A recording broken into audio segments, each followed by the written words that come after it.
Nous sommes le 8 mars à Castelnaudary. La dernière rencontre partenariale concernant la liaison Toulouse-Narbonne vient de débuter. RFF et ses partenaires présentent au public la synthèse des pré-études fonctionnelles commencées en 2010.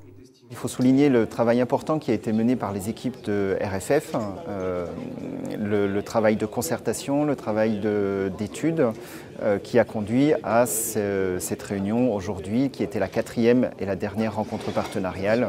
L'ensemble de ces rencontres a permis à tous les partenaires et aux usagers d'avoir la vision la plus globale possible de ce que l'on peut attendre de cette liaison.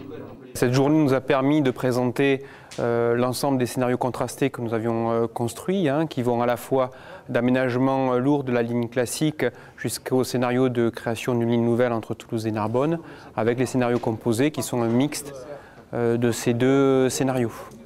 Le public a profité de cet ultime débat pour poser des questions précises. Je voudrais savoir quels sont les éléments qui vont vous permettre de choisir l'un des 5 scénarios qui sont affichés en face.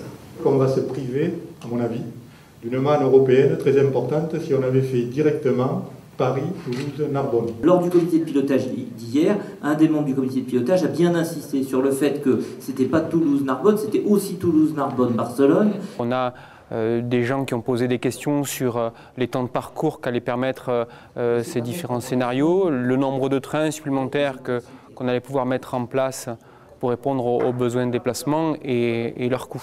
Ces échanges sont indispensables avant l'organisation du débat public, prochaine étape du projet qui devrait avoir lieu courant 2013. Ensuite, le maître d'ouvrage décidera du scénario le mieux adapté pour une mise en service vers 2030.